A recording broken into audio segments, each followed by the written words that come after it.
All right, everyone. Thank you for listening to the Silent So Loud podcast. We thank you for joining us. Thank you for all the people that listened to the last episode, and we'll just get right to it. We had a big Tampa concert in town. Big concerts were in town last weekend.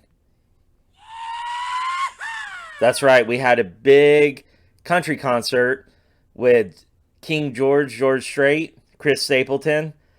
And from what I know, it was a good concert. I actually did not go to that concert, but I did go to a great concert at the Tampa Amphitheater. They had Disturbed along with Breaking Benjamin, and it was a fun rock show. The amphitheater's outside. Everybody seemed like they were having a great time. I want to talk about that a little bit. The show opened right at 6:30 with Keith Wallen, who, I'll be honest, not familiar exactly with who he was, but he put on a solo act, which I thought was great. Just nice opener to the opener of the show. And he played for, a good 45 minutes or so, I'm estimating, but he put on a good show. And then after that, Breaking Benjamin came out. And Breaking Benjamin put on a very good show, I thought. I'm not going to pretend that I'm like a huge Breaking Benjamin fan, but I'm familiar with their music from the radio. But one thing I wanted to touch on that I thought was really cool is Keith Wallen opened the show, like I already said, but then it turns out he's part of Breaking Benjamin. So we recognized him up there on the stage, and I just thought that was really neat that they had one of their guitarists opening the show, and then he turns around and he plays with the band, the popular band, and I just thought that was really neat. And the lead singer of Breaking Benjamin said that they fully support his solo career, which I think is fantastic. A lot of these bands, like a very popular band named Metallica, you probably heard of them. I remember they got a little weird on, maybe weird, I don't know if that's the right word to call it, but when their bass player, Jason Newsted, whenever he wanted to break off and do some solo, James Hetfield admitted that he got kind of like odd about the whole thing, about breaking away from the band. So I think it's really cool that Breaking Benjamin kind of said, hey, this guy wants to do some solo work. We fully support it. They did their hits. They did I Will Not Bow. They did So Cold. They opened up the show with Failure. They closed with Diary of Jane. And I just thought it was a good opening act for the solid band that played, which why I went to the show, and that's Disturbed. And what can I say about this concert? I mean, I give it an A plus. Definitely. Never seen Disturbed. I got friends that have seen them. They talked about how great they play, and wow, I mean, I can't say enough about how great I thought it was. First of all, they start out the concert at 9 p.m. on the dot. Not 9:01:02 or 8:59.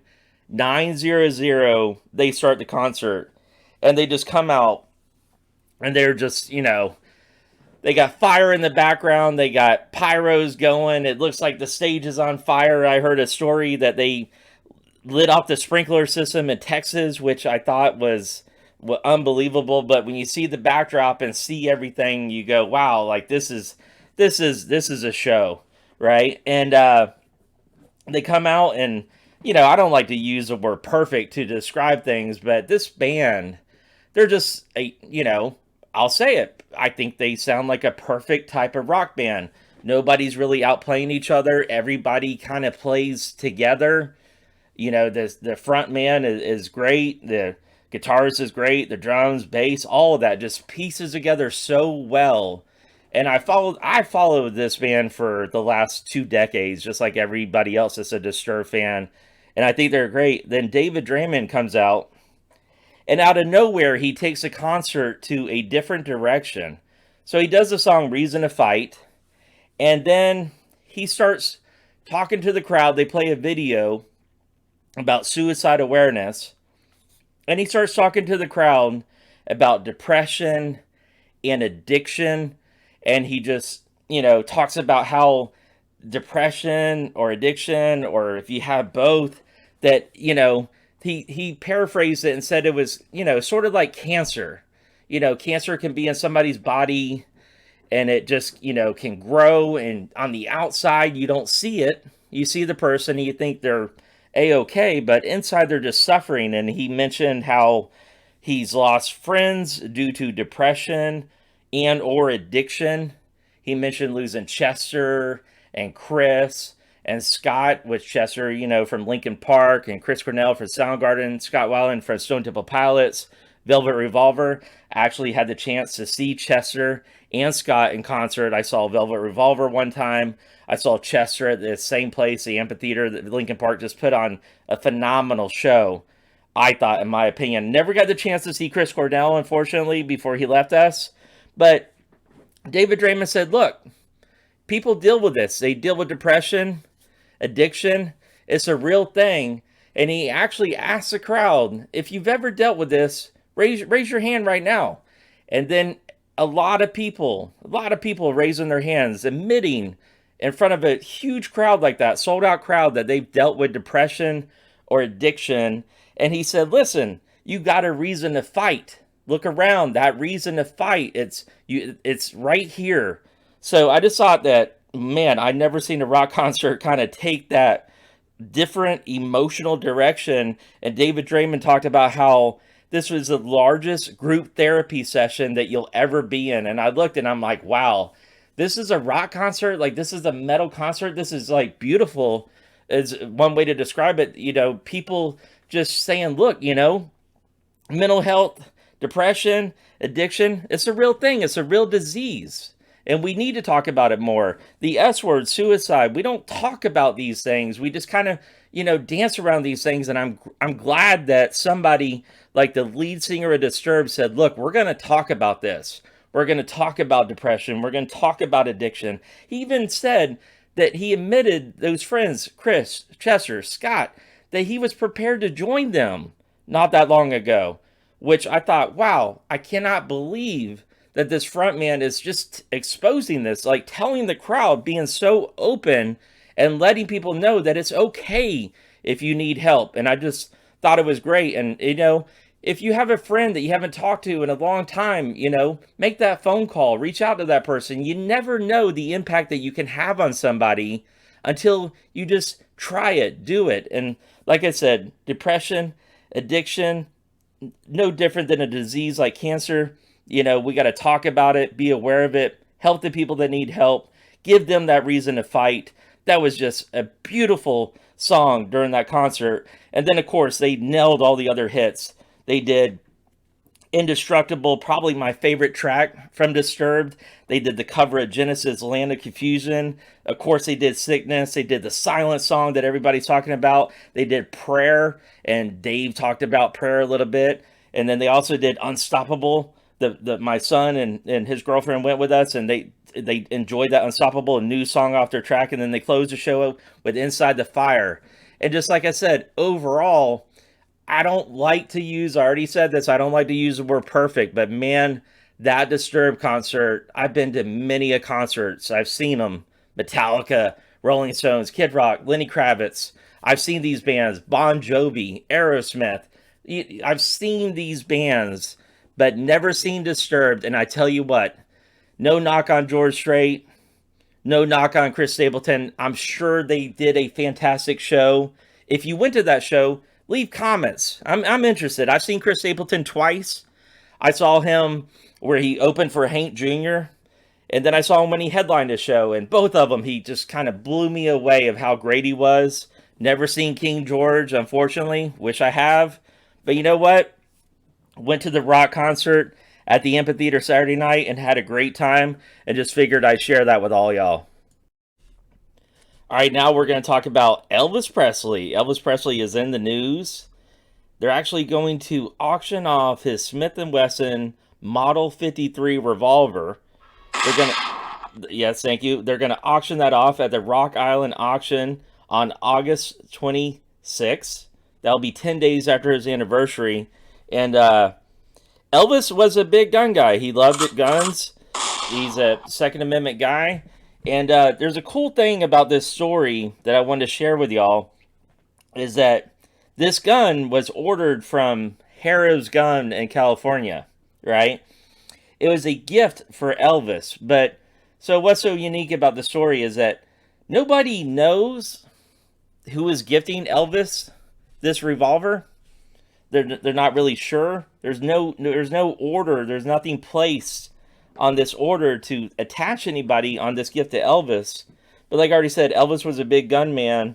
It's estimated that he had about 37 guns at the time of his death, and I know he liked machine guns too, and I mean just like I said, like a lot of guns. And this revolver is actually the last gun that he was known to have or known to get. Like I said, not really sure who was giving it to Elvis. Maybe he's getting it for himself. Who knows? Nothing attached to it.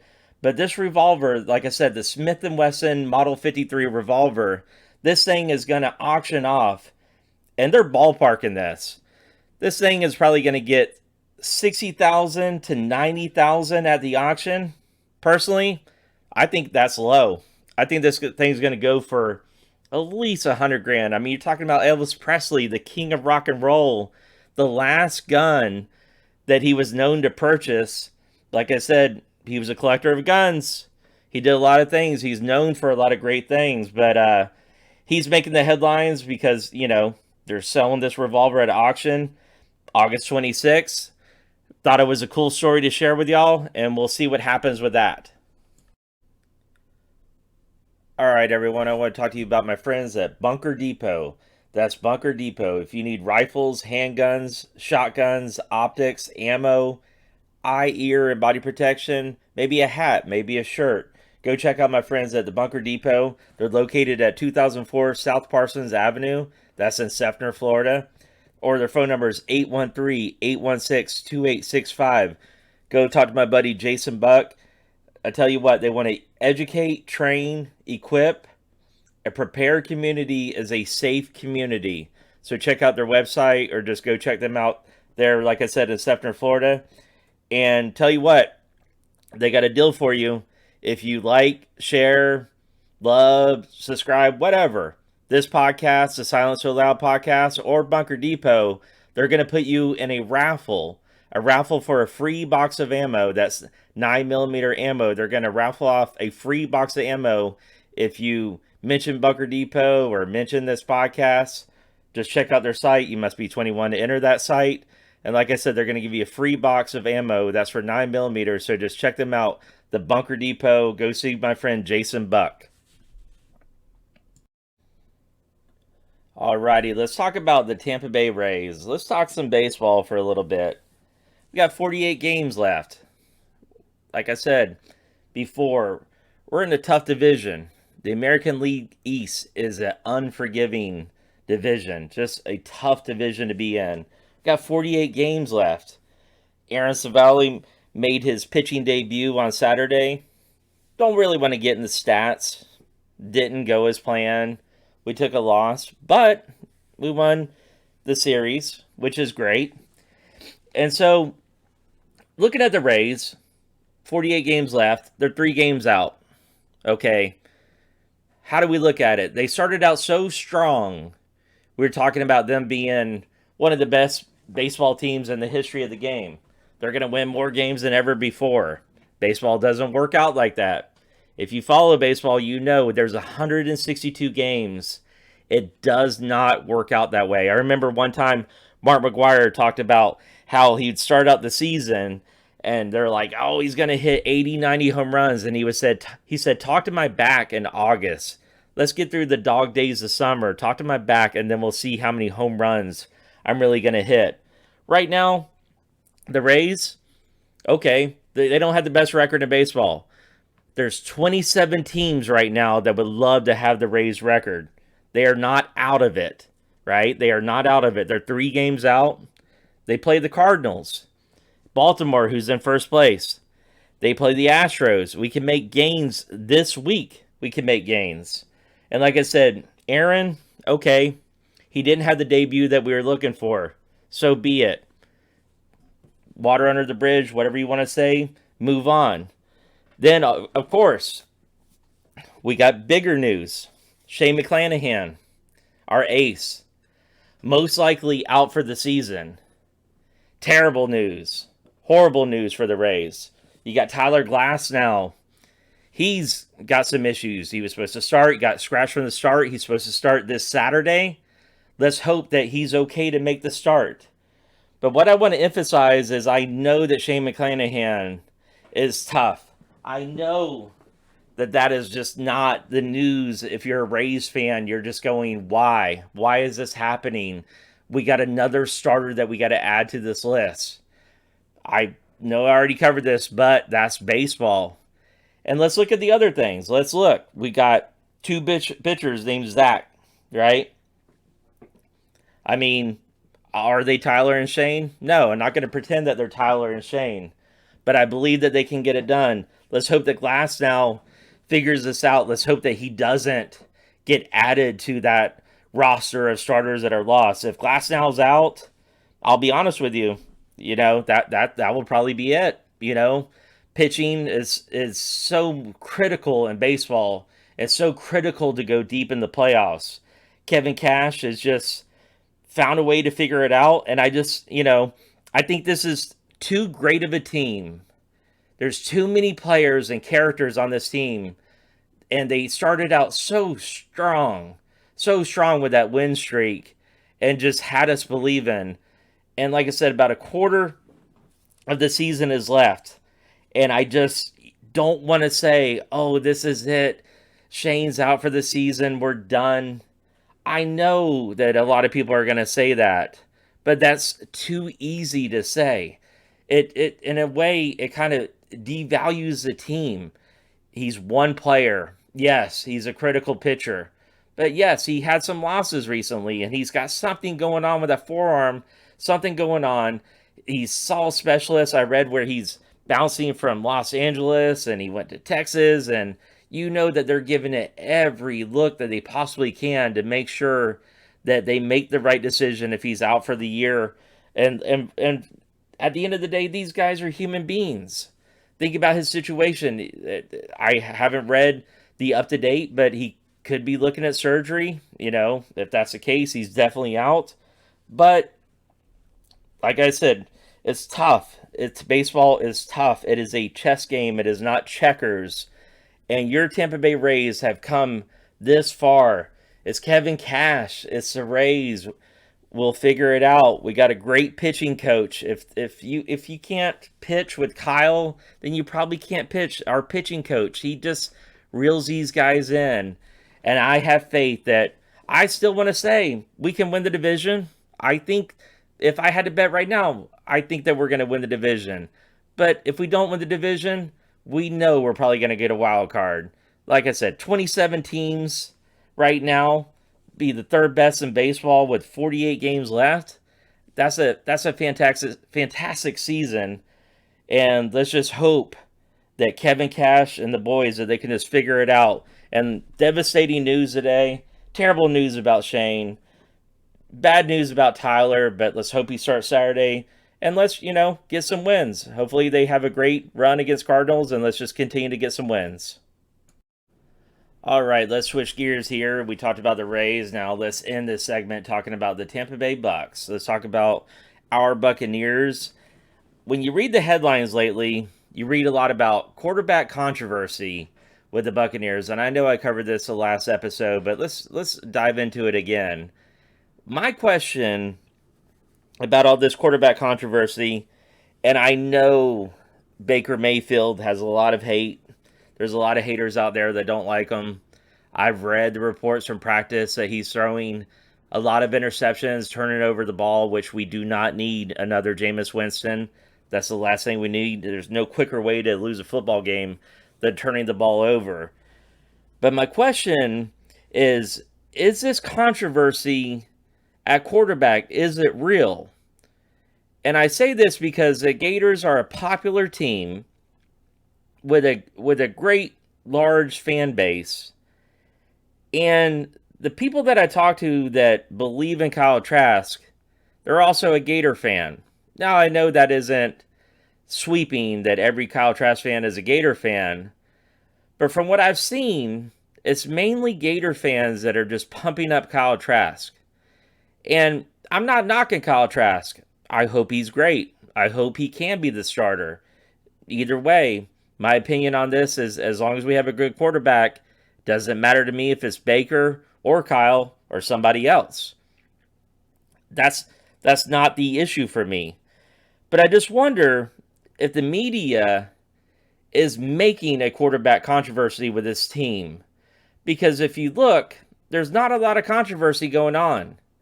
And I know they like to hype these stories up, and the Bucs are going to have their first preseason game this Friday night against Pittsburgh Steelers, the Steel Curtains. And so I just wonder, how real is it? How bad is Baker looking at practice? How good is Kyle Trask looking at practice? And just, is this really a thing? Or is it just people looking to have a story that is partially true, but I guess overrated on how true it is? Because Baker is announced he's starting Friday night. We don't know what we're going to see, right? This is a post Tom Brady era, which, by the way, he's not coming back. I think Tom Brady will be 50 years old and people will talk about him coming back. He's not coming back. He's in Africa with his kids right now. He's enjoying the beautiful continent of Africa with his children while everybody else is getting ready for the season. So if he's coming back, I mean, that's just a non-story. Sorry, I get a little sidetracked with that because you just keep hearing Tom Brady's going to come back. He's not coming back. He said he's retired. He meant it. He's done. We have to move on. But there is no surprise that Baker is announced that he's starting Friday night. And I've said before, I love what the offensive coordinator did. He said, I'm not going to tell y'all who the starter is because I don't want someone playing starter or someone playing backup, because once you know that that's your position, you start playing that way. And I totally agree with that. But I'm just saying, is this controversy real? And Kyle Trask, yeah, he's a second-round pick, but he was a late second-round pick. So is he a third-rounder? Technically, no. But sort of, when you look at the big picture. And it's just odd. I know Baker Mayfield has one of those personalities that, guys, it reminds me of Johnny Football, Johnny Manziel, which that's another story about him that's coming out. But I think Baker has one of those personalities that people love him, hate him. I know I hate interceptions. If he's going to throw interceptions, I don't want to see him out there. I say let's put Trask right in that game. And I have the confidence that the coaches are going to do that. They're going to do that. But these people that are riding off the Buccaneers this year, that it's a Tom Brady time and post-Tom Brady team and we're going to win 2 games, 3 games, I do not see that. I don't see that. I'm predicting probably 8-9, 9-8. I still think, because we talked earlier about baseball, the American League East being the brutal division of baseball, the nightmare division that you don't want to be in. But if you look at football right now, the NFC South, not a brutal division. Not a division that the Buccaneers cannot win. I'll say it now. I think they can win the NFC South. Am I guaranteeing that they're going to win it? No. But I believe that they can. Because let's look at the other teams. Let's look at the NFC South. Let's look at the quarterback situation that they have. The Saints, they signed Derek Carr. Great.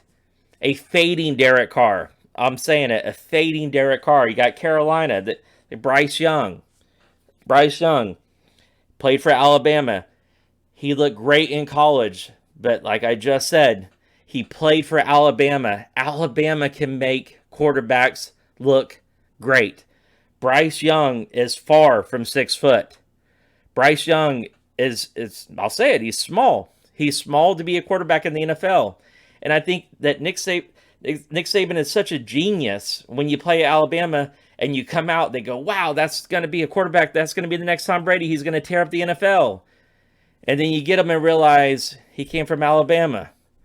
Alabama, the minor league team for the NFL. So you look at the Saints with Derek Carr. I already gave you my opinion on that. You look at Carolina, Bryce Young, and I'm sure all the Panther fans and all the Saint fans are going to be mad whenever they hear this, but whatever. But the team that I'm actually worried about is the Atlanta Falcons. I'm worried about this team. If you look at the Falcons, they had to clean up in 2020. They had to do that, and they have a quarterback with inexperience. Yes, it's true. Desmond Ridder doesn't have a lot of starts, but I think that this team is headed in the right direction. Arthur Smith, he gave this quote. He said, "We don't have social media stars here. They're just going to be a gritty, old-fashioned football team that runs that ball, and they just have a lot of offensive weapons." If you look at their depth chart, they got London, they got Hollins, right? You got Robinson running the ball. Don't underestimate the Falcons if you're a Buccaneer fan. Arthur Blank, who's a great NFL owner. Not a Falcons fan, I'm a Bucs fan, but in my opinion, he's been a great owner. He's high on Desmond Ridder. He believes in his quarterback. And what I'm trying to say is, I think that the Falcons, if I had to pick the team that's going to be a threat, I think it's the Falcons. And I know Saints fans and Panther fans will completely disagree and say, no, we got Derek Carr and we got the number one pick with Young, but no, I just think it's going to be the Falcons. And earlier I covered how we had the just terrible news from the Rays with Shane McClanahan most likely out for the year. But let's end on a positive note. Let's end on something great. And I want to talk about Devin White. Devin White. If you remember, in the offseason, he made the statement that he wanted to trade and was having some contract issues. And, the media blew it up. And I remember people just immediately saying, get rid of Devin White. Get rid of him. Oh, he wants to trade, get off the team, then get rid of him. No. Devin White is a great football player.